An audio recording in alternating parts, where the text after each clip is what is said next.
Hello दोस्तों, welcome back to our study platform. आज हम लोग बिहार एसएससी का प्रैक्टिस सेट नंबर 8 को कवर करने वाले हैं। इससे पहले 7 प्रैक्टिस सेट हो चुका है। तो ये हमारा खान सर का बिहार एसएससी का प्रैक्टिस सेट है, जिसमें हम लोग जीके जीएस का टोटल 85 क्वेश्चन को कवर करने वाले हैं। तो अगर आपको इसका फुल पीडीएफ चाहिए तो टेलीग्राम लिंक डिस्क्रिप्शन में दे दिया गया है। वहाँ से जाकर आप लोग टेलीग्राम चैनल को ज्वाइन करके फुल पीडीएफ देख सकते हैं। उसमें आपको टोटल 150 क्वेश्चन मैथ रीजनिंग के साथ मिलेगा। तो अगर आप लोग चैनल पर नए हो तो चैनल को सब्सक्राइब कर ले और अपने 5 दोस्तों में कम से कम शेयर कर दे, ताकि मेरा भी मोटिवेशन बना रहे और हम इसी तरह अगला प्रैक्टिस सेट जल्द से जल्द लाने की कोशिश में लगे रहे। तो चलिए चलते हैं हम लोग अपने पहले प्रश्न पर। तो हमारा पहला प्रश्न है, निम्नलिखित में से कौन सा सिंधु घाटी सभ्यता का एक प्राचीन शहर है? तो सिंधु घाटी सभ्यता का सबसे प्राचीन शहर कौन सा है? तो लोथल। लोथल कहाँ पड़ता है? तो ये गुजरात में पड़ता है। कहाँ? गुजरात में। कालीबंगा, कालीबंगा कहाँ पड़ता है? कालीबंगा भी गुजरात में ही पड़ता है। मोहनजोदाड़ो के बारे में बात करें तो मोहनजोदाड़ो को हम लोग मृतकों का टीला कहते हैं। क्या? मृतकों का टीला कहते हैं।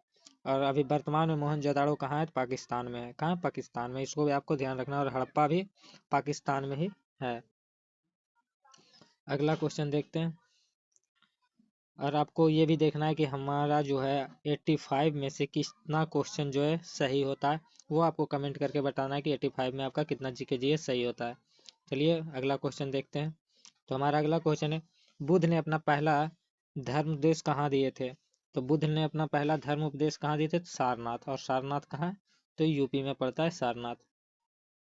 अगला क्वेश्चन देखते हैं।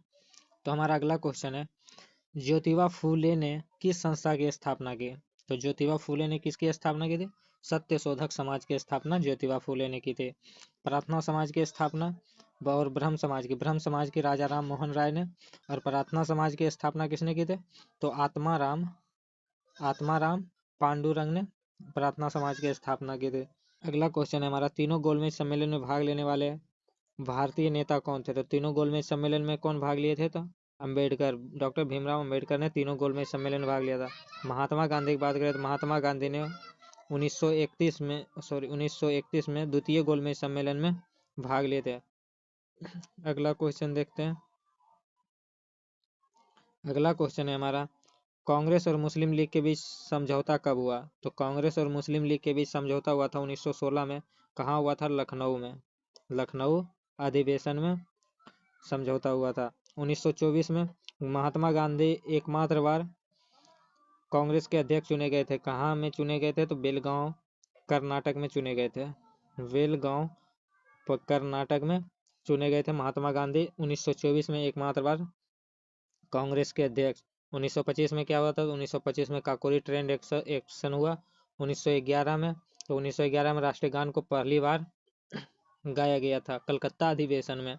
सारे पॉइंट आपको ध्यान रखते जाना है। और अगर आपको वीडियो पसंद आ रहा है तो वीडियो को लाइक ज़रूर कर दीजिएगा, क्योंकि लाइक ही हमारा मोटिवेशन है। साइमन कमीशन में संसद के कितने ब्रिटिश सदस्य थे? तो साइमन कमीशन में कितने सदस्य थे? टोटल 7 सदस्य थे। साइमन कमीशन में कितने सदस्य थे? 7 सदस्य।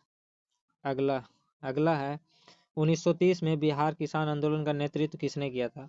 1930 में बिहार किसान आंदोलन का नेतृत्व किसने किया था? स्वामी सहजानंद ने किए थे। अगला क्वेश्चन देखते हैं, लोकतंत्र जनता द्वार तथा जनता के लिए शासन है, यह कथन किसका है?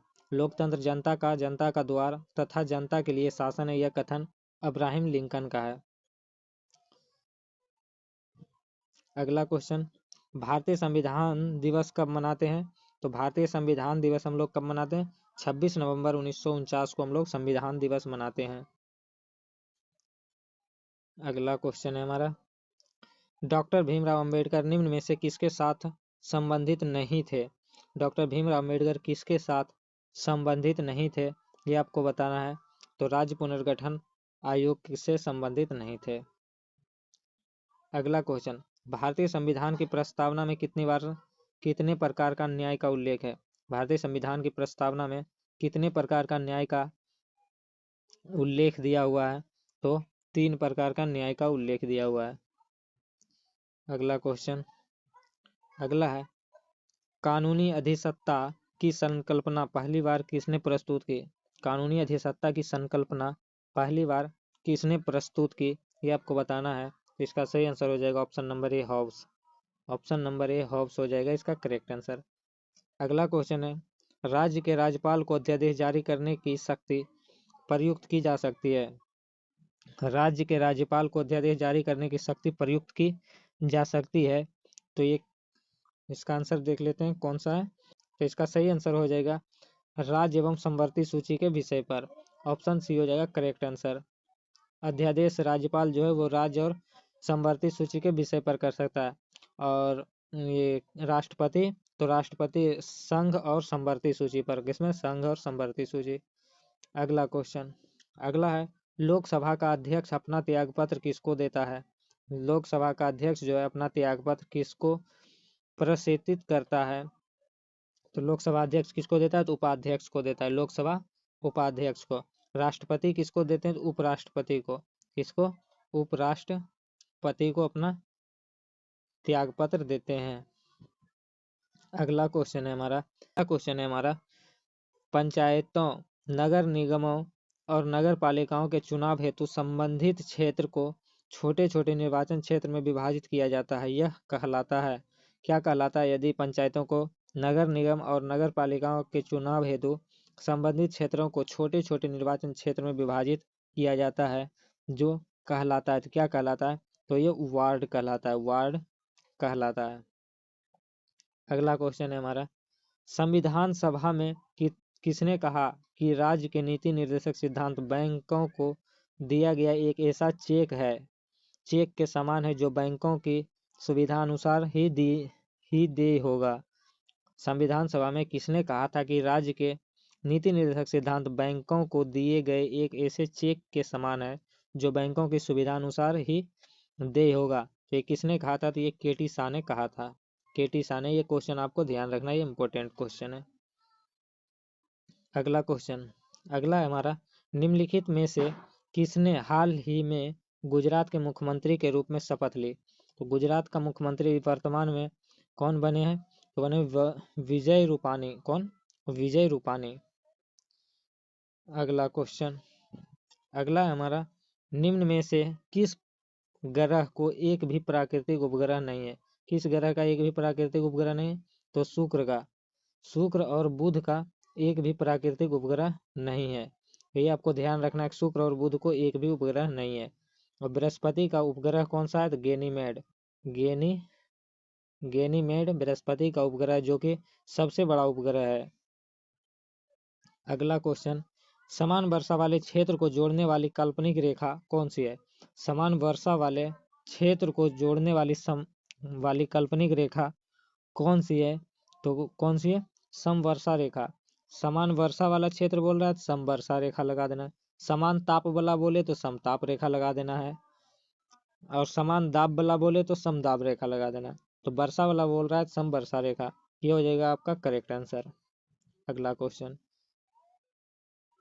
अगला है, निम्नलिखित दक्षिण अमेरिका राष्ट्र में से किसमें दक्षिणी अमेरिका क्षेत्र का सबसे बड़ा वन क्षेत्र है? निम्नलिखित दक्षिण अमेरिका राष्ट्र में से किसमें दक्षिणी अमेरिका क्षेत्र का सबसे बड़ा वन है? तो ये आपको बताना है। तो कौन है? ब्राजील में। कौन सा वन है? तो अमेजोन का वन है। कौन सा? अमेजोन का वन, जो कि विश्व का सबसे बड़ा वन है, जो विश्व में 20% ऑक्सीजन के अकेले अमेजोन वन से मिलता है। अगला क्वेश्चन हमारा, मुरादाबाद डैश के कार्य हेतु प्रसिद्ध है और उसने विश्व भर में हस्तकला उद्योग में अपना आला स्थान बनाया है। तो मुरादाबाद किसके लिए प्रसिद्ध है? ये आपको बताना है कि मुरादाबाद जो है वो किसके लिए प्रसिद्ध है। तो इसका सही आंसर हो जाएगा पीतल के लिए प्रसिद्ध है मुरादाबाद। किसके लिए? पीतल के लिए। अगला क्वेश्चन है, तंगनिका झील कहाँ स्थित है? तंगनिका झील कहाँ स्थित है? तो ये अफ्रीका में स्थित है, तंगनिका झील। अगला क्वेश्चन है, बांग्लादेश भारत के अलावा किस देश के साथ अपनी सीमा साझा करता है? तो बांग्लादेश भारत के अलावा किसके साथ? तो बांग्लादेश भारत के साथ अलावा म्यांमार से अपना सीमा साझा करता है। किससे करता है? तो म्यांमार से। अगला क्वेश्चन है, निवेश जानकारी और क्रेडिट रेटिंग एजेंसी ICRA का मुख्यालय कहाँ है? निवेश जानकारी और क्रेडिट रेटिंग एजेंसी ICRA का मुख्यालय कहाँ है? तो इसका सही आंसर हो जाएगा गुरुग्राम। और गुरुग्राम कहाँ पड़ता है? तो ये हरियाणा में पड़ता है। कहाँ? हरियाणा में पड़ता है गुरुग्राम। अगला क्वेश्चन है हमारा, तो अगला क्वेश्चन है 8 डिग्री उत्तरी तथा 37 डिग्री उत्तरी अक्षांश के बीच निम्न में से कौन सा देश स्थित है? 8 डिग्री उत्तरी तथा 37 डिग्री उत्तरी अक्षांश के बीच निम्न में से कौन सा देश है? तो यह है भारत। कौन सा देश है? भारत है। अगला क्वेश्चन, तो अगला क्वेश्चन है हमारा, महाराष्ट्र में पश्चिमी घाट को किस नाम से जाना जाता है? तो महाराष्ट्र के जो पश्चिमी घाट है उसे किस नाम से जाना जाता है? सह्याद्री के नाम से जाना जाता है पश्चिमी घाट को। अगला क्वेश्चन, निम्नलिखित में से कौन सी नदी डेल्टा नहीं बनाती है? निम्नलिखित में से कौन सी नदी डेल्टा नहीं बनाती है? तो गंगा नदी डेल्टा नहीं बनाती है। अगला है, नदी जो दक्षिण गंगा कहलाती है, तो दक्षिण की गंगा किसे कहते हैं? हम लोग गोदावरी को दक्षिण की गंगा कहते हैं।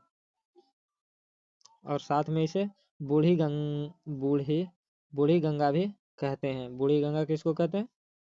तो गोदावरी नदी को कहते हैं। चलिए अगला क्वेश्चन देखते हैं, मयूरभंजन खनिज क्षेत्र स्थित है। मयूरभंजन खनिज क्षेत्र कहाँ स्थित है? तो ये ओडिशा में स्थित है मयूरभंजन खनिज क्षेत्र। अगला क्वेश्चन, तूर दाल को अन्य किस नाम से जाना जाता है? तूर दाल को अन्य किस नाम से जाना जाता है? तो ये आपको बताना है किस नाम से, तो अरहर के नाम से जाना जाता है। अगला क्वेश्चन, तटीय मैदानों और उत्तरी भारत के मैदानों में उत्कृष्ट मृदा है, तो किस तरह की मृदा तटीय मैदान और उत्तर भारत के मैदान में पाया जाता है? ये आपको बताना है किस प्रकार की, तो जलोढ़ मृदा पाया जाता है। अगला क्वेश्चन है हमारा, तो अगला क्वेश्चन है, डैश डेटा बुक भारत में जानवरों, वनस्पतियों और कवकों की दुर्लभ और लुप्ती प्रजातियों के दस्तावेजीकरण के लिए स्थापित एक राजकीय दस्तावेज है। कौन सा है? तो ये रेड दस्तावेज है। अगला क्वेश्चन देखते हैं, तो हमारा अगला क्वेश्चन है,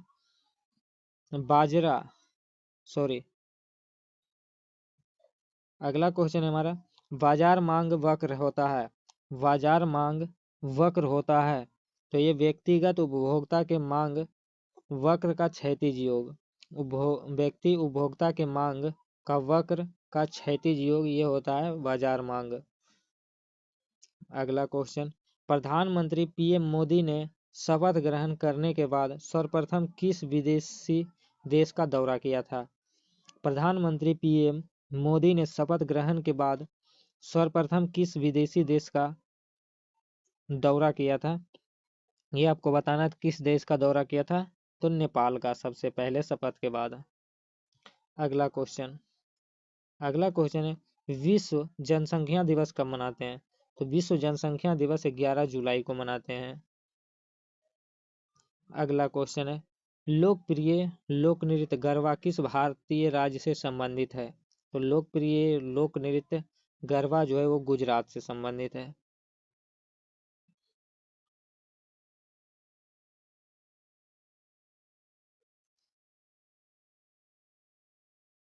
अगला क्वेश्चन, मधुमक्खी पालन का वैज्ञानिक नाम? तो मधुमक्खी पालन को हम लोग क्या कहते हैं? मधुमक्खी पालन को तो एपीकल्चर हम लोग कहते हैं मधुमक्खी पालन को। अगला क्वेश्चन, कोशिका की खोज किसने की? तो कोशिका की खोज किसने की, ये आपको बताना है कि कोशिका की खोज किसने की? रॉबर्ट हुक ने कोशिका की खोज की। अगला क्वेश्चन, पार्श्वीकरण है एक, तो पार्श्वीकरण क्या है? ये आपको बताना है कि पार्श्वीकरण क्या है। तो निम्न और उच्च ताप उपचार है। क्या है? निम्न और उच्च ताप उपचार। चलिए अगला क्वेश्चन देखते हैं, श्वसन तंत्र का पहला अंग कौन सा है? श्वसन तंत्र का पहला अंग कौन सा है? तो नाक श्वसन तंत्र का पहला अंग है। अगला क्वेश्चन है, महाधमनी के शीर्ष पर शुरू होता है तो महाधमनी डैश के शीर्ष पर, किसके शीर्ष पर शुरू होता है, महाधमनी किसके शीर्ष पर शुरू होता है ये आपको बताना है। तो बायां निलय के शीर्ष पर शुरू होता है। चलिए अगला क्वेश्चन, भ्रूण को जन्म देता है वह क्या कहलाता है। तो भ्रूण को जन्म देना क्या कहलाता है ये आपको बताना है कि भ्रूण को जन्म देना क्या कहलाता है। तो इसका सही आंसर होगा प्रसव। क्या कहलाता है, प्रसव कहलाता है भ्रूण को जन्म देना। अगला क्वेश्चन, नेचुरल सिलेक्शन का सिद्धांत किसने दिया। नेचुरल सिलेक्शन का सिद्धांत किसने दिया ये आपको बताना है। किसने दिया, डार्विन ने नेचुरल सिलेक्शन का सिद्धांत दिया। प्राकृतिक चयनवाद। अगला क्वेश्चन क्या है, एड्स एक डैश जनित रोग है। तो एड्स क्या है, विषाणु जनित रोग है। अगला क्वेश्चन देखते हैं। तो हमारा अगला क्वेश्चन है, निम्नलिखित विकल्पों में से पुनरुत्पादक बीज उत्पादक पौधा का नाम चुनें। क्या कहता है, निम्नलिखित विकल्पों में से पुनरुत्पादक बीज उत्पादन पौधे का चयन करें। तो कौन सा है, तो ब्रेड मोल्ड है। ब्रेड मोल्ड पुनरुत्पादक बीज है। अगला क्वेश्चन, अगला है, विटामिन बी की कमी से कौन सी बीमारी होती है। तो विटामिन बी की कमी से बेरी होते हैं। सूखा रोग किसके कारण, तो डी की कमी के कारण सूखा रोग होता है। रतौंधी विटामिन ए की कमी के कारण रतौंधी होता है, जिसे हम लोग कहते हैं रेटिनॉल। क्या कहते हैं, रेटिनॉल।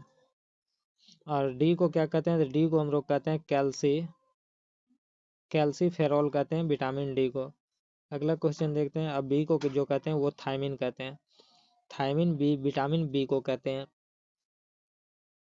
अगला क्वेश्चन है, गैस एजेंसियों द्वारा सिलेंडर के ओजोन स्तर को अपघटित करती है। गैस एजेंसियों द्वारा सिलेंडर के ओजोन स्तर को अपघटित करती है, क्या कहलाती है। तो द्रव कौन करती है, द्रव। अगला क्वेश्चन है, एसआई मात्रक में बोल्ट्जमैन नियतांक का मान कितना होता है। एसआई मात्रक में बोल्ट्जमान नियतांक का मान कितना होता है ये आपको बताना है। तो कितना होता है, 1.38 गुना 10⁻⁻23 जूल प्रति केल्विन। कितना होता है, 1.38 गुना 10⁻⁻23 जूल प्रति केल्विन। ऑप्शन डी हो जाएगा करेक्ट आंसर। अगला क्वेश्चन है हमारा, जब वेग समय ग्राफ एक सीध रेखा द्वारा अक्षांश के समांतर हो तो। जब वेग समय ग्राफ रेखा एक सीध रेखा समान अक्षांश के समानांतर हो तो क्या कहलाएगा। तो क्या होगा ये आपको बताना है कि जब वेग समय ग्राफ एक सीध रेखा समय अक्षांश के समानांतर हो तो क्या होगा। तो इसका सही आंसर हो जाएगा ऑप्शन नंबर सी, त्वरण क्या हो जाएगा, 0 हो जाएगा। अगला क्वेश्चन है हमारा, रॉकेट किसके संरक्षण सिद्धांत पर कार्य करती है। तो रॉकेट जो संवेग संरक्षण के सिद्धांत पर कार्य करती है, न्यूटन के थर्ड लॉ पर रॉकेट कार्य करती है। अगला क्वेश्चन है हमारा, गतिज ऊर्जा का एक उदाहरण होगा। तो गतिज ऊर्जा का कौन सा उदाहरण है, चलती हुई कार, विद्युत क्षेत्र में एक चार्जर कण और खिंचाव युक्त रबर। तो इसमें से कौन गतिज ऊर्जा का उदाहरण है ये आपको बताना है। तो इसका सही आंसर हो जाएगा ऑप्शन नंबर डी, ये सभी जो है वो गतिज ऊर्जा का उदाहरण है। अगला क्वेश्चन है, ध्वनि की तीव्रता निर्धारित होती है। तो ध्वनि की तीव्रता किस पर निर्धारित की जाती है। तो आयाम पर निर्धारित की जाती है ध्वनि की तीव्रता। अगला क्वेश्चन देखते हैं। तो अगला क्वेश्चन है हमारा, चंद्रमा की सतह पर एक वस्तु का वजन कितना होता है। चंद्रमा की सतह पर एक वस्तु का वजन कितना होता है। तो पृथ्वी की सतह पर जो वजन होता है उसका 6वां भाग होता है। कितना, पृथ्वी पर जो भार होता है उसका 1/6वां भाग ये होता है चंद्रमा पर उसका भार। तो ऑप्शन डी हो जाएगा इसका करेक्ट आंसर। अगला क्वेश्चन, प्रत्यास्था मापांक की इकाई क्या होती है। प्रत्यास्था मापांक की इकाई क्या होती है। तो पास्कल प्रत्यास्था मापांक की इकाई होती है। अगला पानी से बनने वाला बुलबुले में जो चमक होती है वह किस प्रक्रम के कारण होती है? पानी से बनने वाले बुलबुले में जो चमक होती है वह किस प्रक्रम से होती है? तो प्रकाश का अपवर्तन, परावर्तन, प्रकाश का प्रकीर्णन और प्रकाश का पूर्णांतरिक परावर्तन। तो इसका सही आंसर हो जाएगा प्रकाश का प्रकीर्णन के कारण वो चमकता है। अगला क्वेश्चन, तो अगला क्वेश्चन है हमारा, ओडोमीटर जिस प्रकार से मील दूरी से संबंधित है उसी प्रकार कंपास किससे संबंधित है? ओडोमीटर जिस प्रकार से मील दूरी से संबंधित है उसी प्रकार कंपास किससे संबंधित है? कंपास दिशा से संबंधित है, दिशा सूचक यंत्र है कंपास। चलिए अगला क्वेश्चन है हमारा, एक पदार्थ की जल में विलीयता ताप बढ़ने से घटती है वह पदार्थ है। एक पदार्थ की जल में विलीयता ताप बढ़ने से घटती है वह पदार्थ है, तो आपको बताना है। तो इसका आंसर हो जाएगा गैस। गैस में जल में विलीयता पर ताप बढ़ने से घटती है। अगला क्वेश्चन, निम्न में अधातु बताएं, कौन सा एक अधातु है ये आपको बताना है, कौन सा अधातु है? तो इसका सही आंसर हो जाएगा फ्लोरीन। फ्लोरीन जो है ये एक अधातु है, फ्लोरीन। अगला क्वेश्चन, निम्नलिखित कणों में किसका द्रव्यमान सबसे अधिक है? तो किस कण का द्रव्यमान सबसे अधिक है ये आपको बताना है। तो इसका सही आंसर हो जाएगा अल्फा कण का जो है द्रव्यमान सबसे अधिक होगा। अगला क्वेश्चन है, बेरिलियम, बोरोन, मैग्नीशियम और एल्युमिनियम में से निम्न में से किसका द्वितीय आयाम विभव सबसे अधिक होगा? बेरिलियम, बोरोन, मैग्नीशियम, एल्युमिनियम में निम्न में से किसका द्वितीय आयाम विभव सबसे अधिक होगा? इसका सही आंसर हो जाएगा बोरोन का आयाम विभव सबसे अधिक होगा। चलिए अगला क्वेश्चन है हमारा, निम्न में से कौन सा कथन गलत है? गलत कथन आपको बताना है। का सही आंसर क्या हो जाएगा? कौन सा कथन गलत है? तो पीत रस अम्लीय होता है, ये गलत है। पीत रस अम्लीय होता है, यह कथन गलत है। पीत रस कैसा होता है ये आपको बताना है। पीत रस जो होता है वो क्षारीय होता है। कैसा होता है? क्षारीय होता है पीत रस। चलिए अगला क्वेश्चन देखते हैं। तो हमारा अगला क्वेश्चन है, अमोनिया आयन है, अमोनिया जो है वो आयन है, कैसा आयन है? एक संयुग्मी अम्ल, एक संयुग्मी अम्ल। अगला क्वेश्चन है हमारा, रासायनिक परिवर्तन KClO3 का KCl के में क्लोरीन का ऑक्सीकरण अंक क्या होगा? रासायनिक परिवर्तन KClO3 का KCl में क्लोरीन का ऑक्सीकरण अंक क्या होगा ये आपको बताना है। तो इसका सही आंसर हो जाएगा 6 घट जाएगा। क्या होगा? 6 घट जाएगा, ऑप्शन बी। चलिए अगला क्वेश्चन देखते हैं। तो अगला क्वेश्चन है, लोहे पर कलई करने के लिए निम्नलिखित में से किस धातु का उपयोग किया जाता है जिससे कि इसके क्षय को रोका जा सके? तो किसका हम लोग कलई करते हैं? तो जिंक का, जस्ता का हम लोग Zn जस्ता का कलई करते हैं जिसे हम लोग गैल्वेनीकरण कहते हैं। चलिए अगला क्वेश्चन, निम्नलिखित में से कौन सा जीवाश्म ईंधन नहीं है? निम्नलिखित में से कौन सा जीवाश्म ईंधन नहीं है? तो यूरेनियम जीवाश्म ईंधन नहीं है। अगला क्वेश्चन देखते हैं। तो अगला क्वेश्चन है हमारा, किसी भी प्राकृतिक कच्चे माल, पौधे या जानवर से बिना बनाया गया एक मानव निर्मित फाइबर है। यह कोयले, पानी, हवा में तैयार किया गया था। यह पहला पूर्ण सिंथेटिक फाइबर है, वह कौन सा है ये आपको बताना है चारों ऑप्शन में। कि किसी प्राकृतिक कच्चे माल, पौधे या जानवर के बिना बनाया गया एक मानव निर्मित फाइबर है, यह मानव निर्मित फाइबर है। और कह रहा है यह कोयले, पानी, हवा में तैयार किया गया था।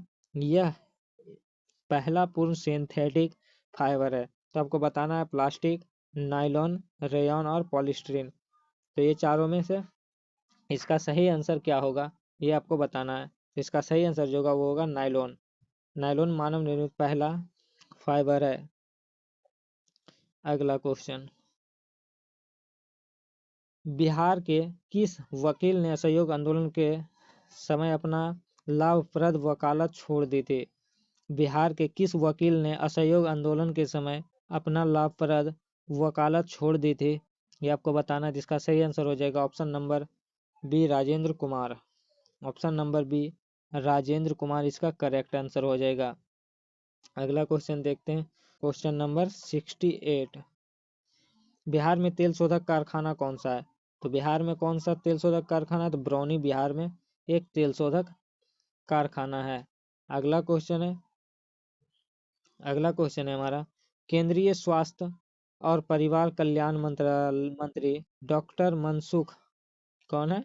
डॉक्टर मनसुख मंडाविया ने किस शहर में अत्याधुनिक राष्ट्रीय खाद्य सुरक्षा और मानक प्राधिकरण FSSAI के राष्ट्रीय प्रशिक्षण केंद्र का उद्घाटन किया है? कहाँ किया है ये आपको बताना है। केंद्रीय स्वास्थ्य और परिवार कल्याण मंत्री डॉक्टर मनसुख मांडविया ने किस शहर में अत्याधुनिक राष्ट्रीय खाद्य सुरक्षा और मानक प्राधिकरण के राष्ट्रीय प्रशिक्षण केंद्र का उद्घाटन किया है? ये आपको बताना है। तो इसका सही आंसर हो जाएगा ऑप्शन नंबर बी गाजियाबाद में। कहाँ? गाजियाबाद में। अगला क्वेश्चन है हमारा, स्टैंडर्ड चार्टर्ड, क्या है? स्टैंडर्ड चार्टर्ड की एक नई रिपोर्ट के अनुसार भारत किस वर्ष तक संयुक्त अरब अमीरात का सबसे बड़ा निर्यात गंतव्य बना रहेगा? स्टैंडर्ड चार्टर की एक नई रिपोर्ट के अनुसार भारत किस वर्ष तक संयुक्त अरब अमीरात का सबसे बड़ा निर्यातक गंतव्य बना रहेगा? तो किस वर्ष तक बना रहेगा? 2030 तक। चलिए अगला क्वेश्चन, कटक निम्नलिखित में से किस प्रख्यात हस्ती से पर संबंधित है? कटक जो है कि निम्नलिखित में से किस प्रख्यात हस्ती से संबंधित है कटक? ये आपको बताना है। तो सुभाष चंद्र बोस से संबंधित है कटक। सुभाष चंद्र बोस से कटक संबंधित है क्योंकि इनका जन्म जो है कटक में ही हुआ था। कब हुआ था? तो 1897 ईस्वी में सुभाष चंद्र बोस का जन्म कटक में ही हुआ था। चलिए अगला क्वेश्चन देखते हैं। तो हमारा अगला क्वेश्चन है, टीपू सुल्तान इनमें से किस स्थान से संबंधित है? टीपू सुल्तान किस स्थान से संबंधित है? ये आपको बताना है। टीपू सुल्तान कहाँ से संबंधित है? तो ये श्रीरंगपट्टनम से संबंधित है। मैसूर का राजधानी जो है श्रीरंगपट्टनम। अगला क्वेश्चन, भारतीय संविधान के निम्नलिखित में से किस अनुच्छेद में कर्मकारों के लिए निर्वाह मजदूरी का आदि प्रावधान निर्दिष्ट किया गया है? भारतीय संविधान के निम्नलिखित में से किस अनुच्छेद में कर्मकारों के लिए निर्वाह मजदूरी आदि का प्रावधान निर्दिष्ट किया गया है? तो अनुच्छेद किसमें? अनुच्छेद 40 में। अगला क्वेश्चन है, बक्सर का युद्ध कब हुआ था? तो बक्सर का युद्ध 1764 में हुआ था। और 1757 जो 57 है, 1757 में क्या हुआ था? प्लासी का युद्ध हुआ था। कौन सा युद्ध? प्लासी का युद्ध। और प्लासी के युद्ध में जो अंग्रेजी सेना का नेतृत्व किसने किया था? तो क्लाइव। और बक्सर के युद्ध में? तो बक्सर के युद्ध में हेक्टर मुनरो ने अंग्रेजी सेना का नेतृत्व किया था। चलिए अगला क्वेश्चन देखते हैं, समन्वय धर्म दीन ए इलाही अर्थ क्या होता है? ईश्वर का धर्म की स्थापना किसके द्वारा किया गया? समन्वयी धर्म दीन ए इलाही की स्थापना किसके द्वारा किया गया था? दीन ए इलाही की स्थापना तो किया गया था अकबर के द्वारा। अगला क्वेश्चन है हमारा, विश्व की तीसरी सबसे लंबी नदी कौन सी है? विश्व की तीसरी सबसे लंबी नदी कौन सी है? ये आपको बताना है। विश्व की तीसरी सबसे लंबी नदी कौन सी है? इसका सही आंसर हो जाएगा यांगजी। क्या है? यांगतीजी। ये कहाँ पड़ता है? तो चीन में पड़ता है। चीन में पड़ता है यांगटीसी नदी। और ये एशिया की अगर पूछे, एशिया की सबसे लंबी नदी कौन सी है? तो यांगजी नदी है, यांगटीसी नदी। चलिए अगला क्वेश्चन। अगला क्वेश्चन है, 1931 में पहली भारतीय बोलती फिल्म रिलीज हुई थी। इस फिल्म का नाम क्या था? तो इस फिल्म का नाम क्या था? आलम आरा। और ये कब रिलीज हुई थी? तो 1931 ईस्वी में ये रिलीज हुई थी। अब पहला मूक फिल्म कौन सा था? तो ये था राजा हरिश्चंद्र। और ये कब प्रकाशित हुआ था? तो 1913 में प्रकाशित हुआ था। अगला क्वेश्चन है हमारा, ब्रेक्स्ट पर जनमत संग्रह कब हुआ? ब्रेक्टिस पर जनमत संग्रह कब हुआ था? तो ये आपको बताना, ब्रेक्टिस पर जनमत संग्रह कब हुआ था? ये हुआ था 2016 में, जून 2016 में। अगला क्वेश्चन है हमारा, वर्ल्ड बैंक की ईज ऑफ डूइंग क्या है? वर्ल्ड बैंक की ईज ऑफ डूइंग बिजनेस 2020 के अनुसार भारत की रैंक क्या थे? ये आपको बताना, वर्ल्ड बैंक की ईज ऑफ डूइंग बिजनेस 2020 के अनुसार भारत की रैंक क्या थी? तो इसका सही आंसर हो जाएगा 63। भारत की कौन सी रैंक थी? 63। अगला, जापान की संसद का क्या नाम है? तो जापान की संसद को हम लोग क्या कहते हैं? The national diet, the national diet. अगला क्वेश्चन है हमारा, 1848 में लॉर्ड डलहौजी के कार्यकाल के दौरान लागू हुआ सुधार का नाम बताएं। 1848 में डलहौजी के कार्यकाल के दौरान लागू हुआ सुधार का नाम क्या था? कौन सा सुधार किया गया था? तो व्यापगत का सिद्धांत, व्यापगत का सिद्धांत लागू किया गया था 1848 में। किसने किया था? तो डलहौजी ने। फूट डालो और शासन करो। अगला क्वेश्चन, किस पशु को भारत का राष्ट्रीय धरोहर पशु घोषित किया गया? किस पशु को भारत का राष्ट्रीय धरोहर पशु घोषित किया गया है? तो हाथी को राष्ट्रीय धरोहर पशु घोषित किया गया है। अगला क्वेश्चन देखते हैं।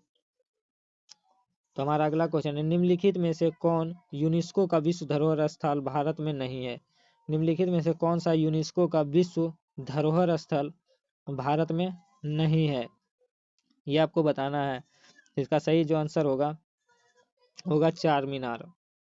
अगला क्वेश्चन है हमारा, भारतीय रिजर्व बैंक ने डैश के आधार अवधि मानते हुए भुगतान के डिजिटलीकरण के स्तर पर रिकॉर्ड करने के लिए एक समय डिजिटल भुगतान सूचकांक DPI निर्मित किया है। तो कब किया ये DPI निर्मित?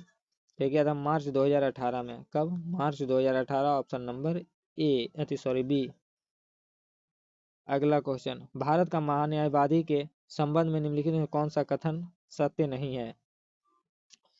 तो वह मंत्रिमंडल का सदस्य नहीं होता है, ये सही है। निम्नलिखित उन्होंने भारत की सबसे अदालतों में सुनवाई करने का अधिकार है, ये भी सही है। उन्हें संसद में मतदान करने का अधिकार होता है, तो उन्हें संसद में मतदान करने का अधिकार नहीं होता है। तो ये हो जाएगा हमारा करेक्ट आंसर, क्योंकि पूछा है कौन सत्य नहीं है। तो ये था हमारा आज का टॉप 85 क्वेश्चन। आपको वीडियो कैसा लगा कमेंट बुक करके जरूर बताइएगा। अगर आपको वीडियो पसंद आया होगा तो आप वीडियो को लाइक कर दीजिएगा और एक प्यारा सा कमेंट करके अपने दोस्तों में शेयर कर दीजिएगा। तो चलिए मिलते हैं फिर नेक्स्ट प्रैक्टिस सेट के साथ। और अगर आपको PDF चाहिए तो टेलीग्राम चैनल से जुड़ सकते हैं। टेलीग्राम चैनल का लिंक आपको डिस्क्रिप्शन में दे दिया गया है। तो चलिए मिलते हैं फिर नेक्स्ट प्रैक्टिस सेट 9 के साथ। तब तक के लिए जय हिंद।